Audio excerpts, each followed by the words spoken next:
ನಮಸ್ಕಾರ ಸ್ನೇಹಿತರೆ. ಐರ್ಲೆಂಡ್ ತಂಡದ ವಿರುದ್ಧದ ಭಾರತದ ಭರ್ಜರಿ ಗೆಲುವಿನ ಬಳಿಕ ಭಾವುಕರಾದರು ರೋಹಿತ್ ಶರ್ಮಾ. ಬಳಿಕ ತಂಡದ ಗೆಲುವಿಗೆ ಅಸಲಿ ಕಾರಣವನ್ನ ತಿಳಿಸಿದರು ರೋಹಿತ್. ಹಾಗಾದ್ರೆ ಸುದ್ದಿಯ ಸಂಪೂರ್ಣ ಮಾಹಿತಿ ಏನು? ಅಷ್ಟಕ್ಕೂ ಐರ್ಲೆಂಡ್ ವಿರುದ್ಧ ಟೀಂ ಇಂಡಿಯಾ ಗೆದ್ದ ಬಳಿಕ ರೋಹಿತ್ ಶರ್ಮಾ ಹೇಳಿದ್ದೇನು ಗೊತ್ತಾ? ಹೀಗೆ ಇದರೆಲ್ಲದರ ಬಗ್ಗೆ ಇವತ್ತಿನ ಈ ಒಂದು ವಿಡಿಯೋದಲ್ಲಿ ತಿಳಿಸ್ಕೊಡ್ತಾ ಹೋಗ್ತೀನಿ. ಹೀಗಾಗಿ ದಯವಿಟ್ಟು ಈ ವಿಡಿಯೋವನ್ನ ಕೊನೆವರೆಗೂ ನೋಡಿ ಸ್ನೇಹಿತರೆ. ಆದ್ರೆ ಅದಕ್ಕಿಂತಲೂ ಮುನ್ನ ನೀವು ಕೂಡ ರೋಹಿತ್ ರವರ ಅಪ್ಪಟ ಅಭಿಮಾನಿಗಳಾಗಿ ಈ ವಿಡಿಯೋವನ್ನ ನೋಡುತ್ತಿದ್ದರೆ ತಪ್ಪದೆ ಈ ಕೂಡಲೇ ಈ ವಿಡಿಯೋಗೊಂದು ಲೈಕ್ ಮಾಡಿ.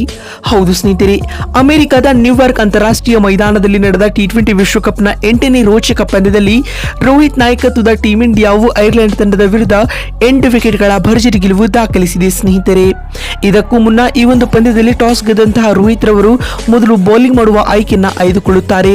ಅದರಂತೆ ಮೊದಲು ಬ್ಯಾಟಿಂಗ್ ಮಾಡಿದ ಐರ್ಲೆಂಡ್ ತಂಡವು ಕೇವಲ 16 ಓವರ್ಗಳಲ್ಲಿ 96 ರನ್ ಕಲೆ ಹಾಕಿ ಆಲ್ಔಟ್ ಆಯಿತು.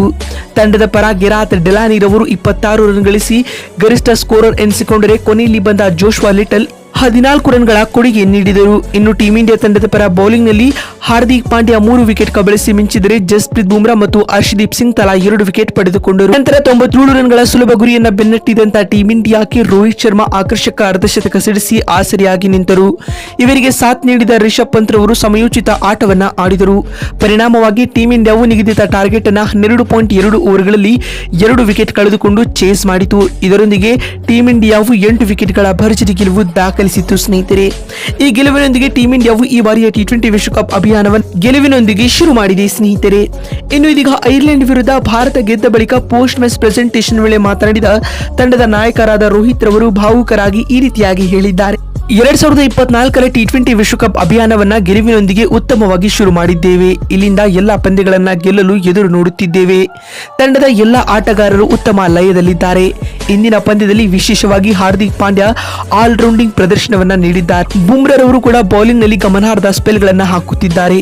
ಇನ್ನು ಬ್ಯಾಟಿಂಗ್ ನಲ್ಲಿ ರಿಷಬ್ ಪಂತ್ ರವರು ಉತ್ತಮವಾದ ಟಚ್ ನಲ್ಲಿದ್ದಾರೆ. ಇದೆಲ್ಲವೂ ತಂಡದ ಗೆಲುವಿನಲ್ಲಿ ಮಹತ್ತರವಾದ ಪಾತ್ರ ನಿರ್ವಹಿಸುತ್ತಿದೆ ಎಂದು ರೋಹಿತ್ ಭಾವುಕರಾಗಿ ತಿಳಿಸಿದ್ದಾರೆ. ಮತ್ತು ಮಾತು ಮುಂದುವರೆಸಿದ ಶರ್ಮಾ ಅಮೆರಿಕಾದಲ್ಲಿ ಅನ್ಇವನ್ ಬೋನ್ಸ್ ಪಿಚ್ ಗಳಿವೆ. ಇದನ್ನ ಗಮನದಲ್ಲಿಟ್ಟುಕೊಂಡು ನಾವು ಮುಂದಿನ ಪಂದ್ಯದಲ್ಲಿ ಕಠಿಣವಾದ ಪೈಪೋಟಿಯನ್ನ ನೀಡಲು ಎದುರು ನೋಡುತ್ತಿದ್ದೇವೆ ಎಂದು ತಿಳಿಸಿದ್ದಾರೆ. ನೋಡಿದ್ರಲ್ಲ ಬಂಧುಗಳೇ, ಐರ್ಲೆಂಡ್ ವಿರುದ್ಧ ಭಾರತ ಗೆದ್ದ ಬಳಿಕ ರೋಹಿತ್ ಶರ್ಮಾ ಹೇಳಿದ್ದೇನು ಅಂತ ತಿಳಿಸಿಕೊಡುವ ನಮ್ಮ ಈ ಪ್ರಯತ್ನ ನಿಮಗೆ ಇಷ್ಟವಾಗಿದ್ದಲ್ಲಿ ತಪ್ಪದೇ ಈ ಕೂಡಲೇ ಈ ವಿಡಿಯೋಗೊಂದು ಲೈಕ್ ಮಾಡಿ. ವಿಡಿಯೋವನ್ನ ಇಲ್ಲಿವರೆಗೂ ನೋಡಿದ್ದಕ್ಕಾಗಿ ಧನ್ಯವಾದಗಳು.